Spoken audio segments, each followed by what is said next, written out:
خدا کے زندہ اور پاک کلام میں سے استثناء کی کتاب اس کا 9واں باب۔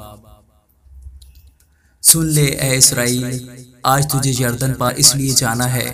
کہ تو ایسی قوموں پر جو تجھ سے بڑی اور زوراور ہیں اور ایسے بڑے شہروں پر جن کی فصیلیں آسمان سے باتیں کرتی ہیں قبضہ کرے۔ وہاں اناکیم کی اولاد ہیں جو بڑے بڑے اور قداور لوگ ہیں۔ تجھے ان کا حال معلوم ہے اور تو نے ان کی بابت یہ کہتے سنا ہے کہ بنی اناک کا مقابلہ کون کر سکتا ہے۔ پس تو آج کے دن جان لے کہ خداوند تیرا خدا تیرے آگے آگے بھسم کرنے والی آگ کی طرح پار جا رہا ہے۔ وہ ان کو فنا کرے گا اور وہ ان کو تیرے آگے پست کرے گا، ایسا کہ تو ان کو نکال کر جلد ہلاک کر ڈالے گا جیسا خداوند نے تجھ سے کہا ہے۔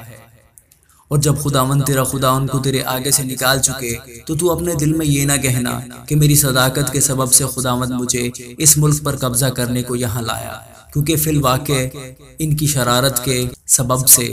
خداوند ان قوموں کو تیرے آگے سے نکالتا ہے۔ تو اپنی صداقت یا اپنے دل کی راستی کے سبب سے اس ملک پر قبضہ کرنے کو نہیں جا رہا ہے، بلکہ خداوند تیرا خدا ان قوموں کی شرارت کے باعث ان کو تیرے آگے سے خارج کرتا ہے، تاکہ یوں وہ اس وعدہ کو جس کی قسم اس نے تیرے باپ دادا ابراہیم اور اسحاق اور یعقوب سے کھائی پورا کرے۔ غرض تو سمجھ لے کہ خداوند تیرا خدا تیری صداقت کے سبب سے یہ اچھا ملک تجھے قبضہ کرنے کے لیے نہیں دے رہا ہے، کیونکہ تو ایک گردن کش قوم ہے۔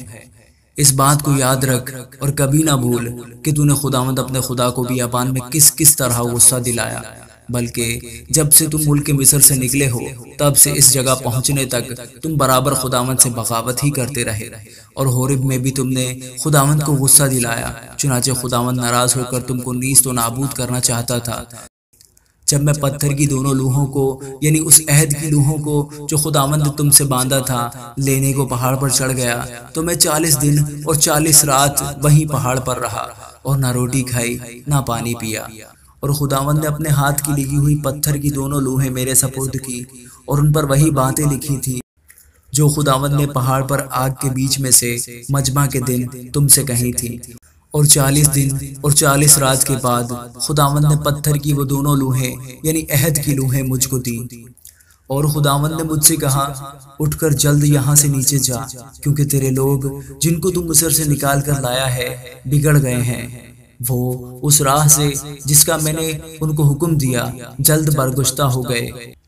اور اپنے لیے ایک مورت ڈھال کر بنا لی ہے۔ اور خداوند نے مجھ سے یہ بھی کہا کہ میں نے ان لوگوں کو دیکھ لیا ہے، یہ گردن کش لوگ ہیں، سو اب تو مجھے ان کو ہلاک کرنے دے تاکہ میں ان کا نام صفحۂ روزگار سے مٹا ڈالوں، اور میں تجھ سے ایک قوم جو ان سے زوراور اور بڑی ہو بناؤں گا۔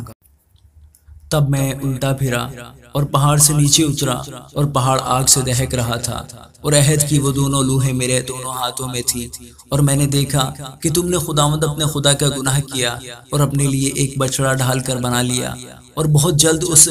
راہ سے جس کا حکم خداوند نے تم کو دیا تھا برگشتہ ہو گئے۔ تب میں نے ان دونوں لوہوں کو اپنے ہاتھوں سے لے کر پھینک دیا اور تمہاری آنکھوں کے سامنے ان کو توڑ ڈالا، اور میں پہلے کی طرح 40 دن اور 40 رات خداوند کے آگے اوندھا پڑا رہا۔ میں نے نہ روٹی کھائی نہ پانی پیا، کیونکہ تم سے بڑا گناہ سرزد ہوا تھا، اور خداوند کو غصہ دلانے کے لیے تم نے یہ وہ کام کیا جو اس کی نظر میں برا تھا۔ اور میں خداوند کے قہر اور غضب سے ڈر رہا تھا، کیونکہ وہ تم سے سخت ناراض ہو کر تم کو نیست و نابود کرنے کو تھا، لیکن خداوند نے اس بار بھی میری سن لی۔ اور خداوند ہارون سے ایسا غصہ تھا کہ اسے ہلاک کرنا چاہا، پر میں نے اس وقت ہارون کے لیے بھی دعا کی، اور میں نے تمہارے گناہ کو یعنی اس بچڑے کو جو تم نے بنایا تھا لے کر آگ میں چلایا، پھر اسے کوٹ کوٹ کر ایسا پیسا کہ وہ گرد کی مانند باریک ہو گیا، اور اس کی اس راکھ کو اس ندی میں جو پہاڑ سے نکل کر نیچے بہتی تھی ڈال دیا۔ اور تبائرہ اور مسا اور کبروت ہتاوا میں بھی تم نے خداوند کو غصہ دلایا۔ اور جب خداوند نے تم کو قادس برنیا سے یہ کہہ کر روانہ کیا کہ جاؤ اور اس ملک پر جو میں نے تم کو دیا ہے قبضہ کرو، تو اس وقت بھی تم نے خداوند اپنے خدا کے حکم کو عدول کیا اور اس پر ایمان نہ لائے اور اس کی بات نہ مانی۔ جس دن سے میری تم سے واقفیت ہوئی ہے تم برابر خداوند سے سرکشی کرتے رہے ہو، سو وہ 40 دن اور 40 رات جو میں خداوند کے آگے اوندھا پڑا رہا، اسی لیے پڑا رہا کیونکہ خداوند نے کہہ دیا تھا کہ وہ تم کو ہلاک کرے گا۔ اور میں نے خداوند سے یہ دعا کی کہ اے خداوند خدا، تو اپنی قوم اور اپنے میراث کے لوگوں کو جن کو تو نے اپنی قدرت سے نجات بخشی اور جن کو تو زوراور ہاتھ سے مصر سے نکال لایا، ہلاک نہ کر۔ اپنے خادموں ابراہیم اور اسحاق اور یعقوب کو یاد فرما، اور اس قوم کی خود سری اور شرارت اور گناہ پر نظر نہ کر، تا ایسا نہ ہو کہ جس ملک سے تو ہم کو نکال لایا ہے وہاں کے لوگ کہنے لگیں کہ چونکہ خداوند اس ملک میں جس کا وعدہ اس نے ان سے کیا تھا پہنچا نہ سکا، اور چونکہ اسے ان سے نفرت بھی تھی اس لیے وہ ان کو نکال لے گیا تاکہ ان کو بیابان میں ہلاک کر دے۔ آخر یہ لوگ تیری قوم اور تیری میراث ہیں جن کو تو اپنے بڑے زور اور بلند بازو سے نکال لایا ہے۔ آمین۔